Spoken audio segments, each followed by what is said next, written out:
Heidi-ho neighbors, Rado Goji here, and welcome back to Fez. And when we last left off, I did forget to mention I'm back to the cracky microphone again, because Greg took his microphone back with him when he left on Thursday.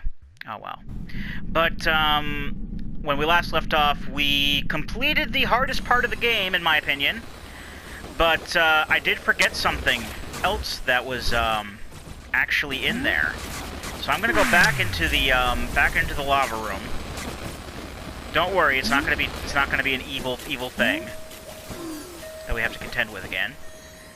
Let's head back down to the Tetra store again, which is over here.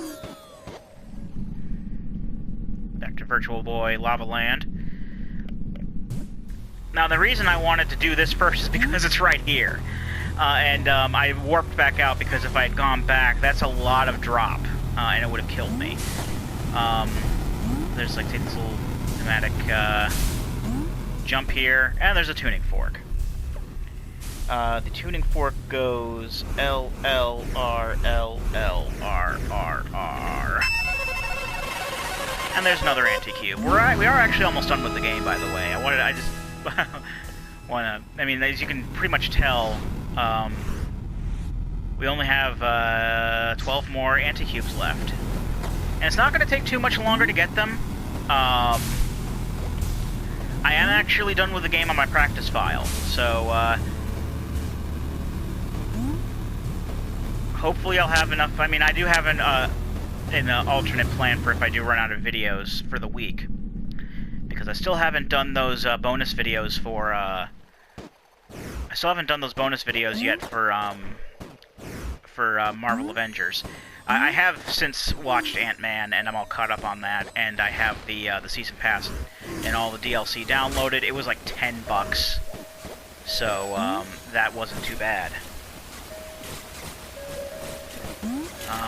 Now there's one more thing I think we have to do in the sewers.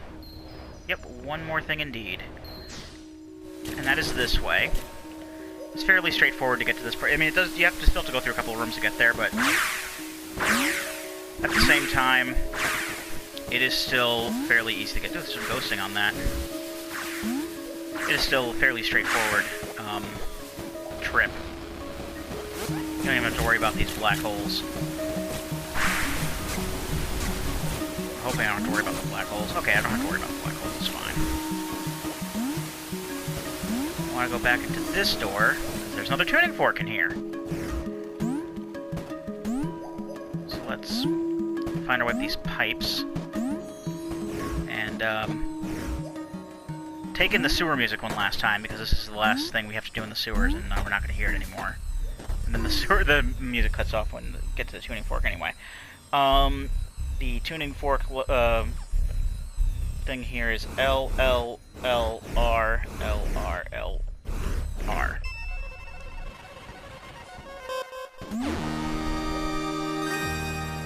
It's 21 anti-cubes.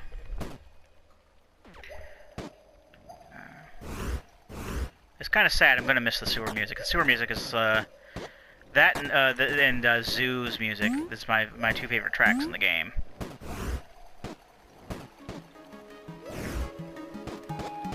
So let's. I think this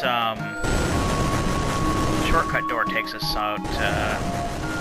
Yeah, it just takes us right back out to the warp. So that's handy, actually. So all we have to do is raise the acid level here, the duty water level, or whatever you want to call it. And then we can just take the raft over to the warp. And head on to the next area, which I believe the next area we're going to is the ruins, yes. And that is the darker blue sky, not the rain. There we are. And there are some major things we're going to be doing here. In fact, the next thing I have coming up here is a major thing, and I may actually be splitting this into 2 videos because of it. We're going back to the clock tower. We're finally going to get that clock tower puzzle done. And the reason I say that I'm going to be splitting this into 2 videos is because in order to be able to get the clock tower done within a reasonable amount of time, I would need to that would involve me basically stopping the recording, because I wouldn't be able to do the recording it would just be like too jarring. So what I'm going to do, I'm actually going to stop the recording. Oh, I forgot about these squishy blocks. They suck. I'm going to stop the recording and then do some manipulating of the internal clock on the PS4. Why didn't I grab that?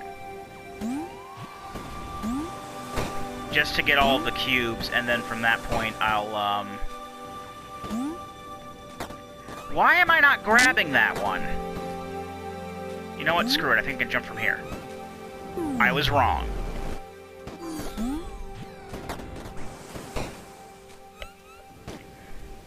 Seriously, I just did pain-in-the-ass platforming.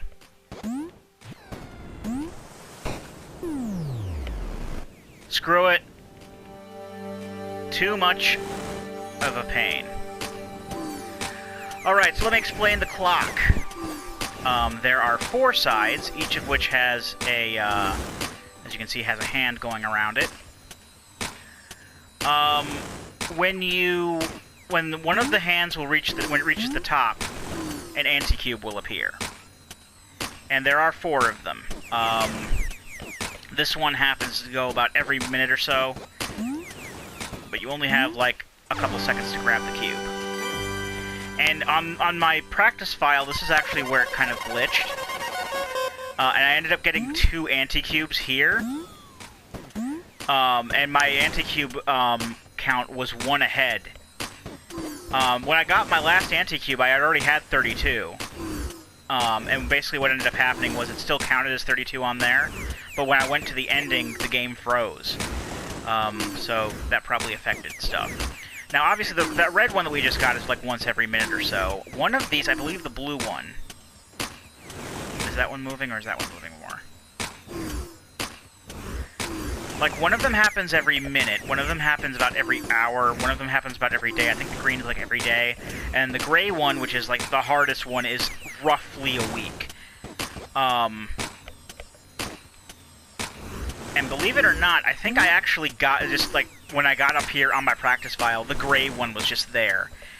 And I didn't even realize it. I thought it was the red one, but, like, the gray one is, like, the one that no one ever knew how that worked. But what I'm going to do, I'm going to go ahead and cut the video here real quick, and then I'm going to do a part 2 video. And I'm going to manipulate the system clock, because that's what determines how the, how the hands are. But I'm going to use the system, manipulate the system clock, get the other anti-cubes, and then I'll be right back. So, 2 seconds.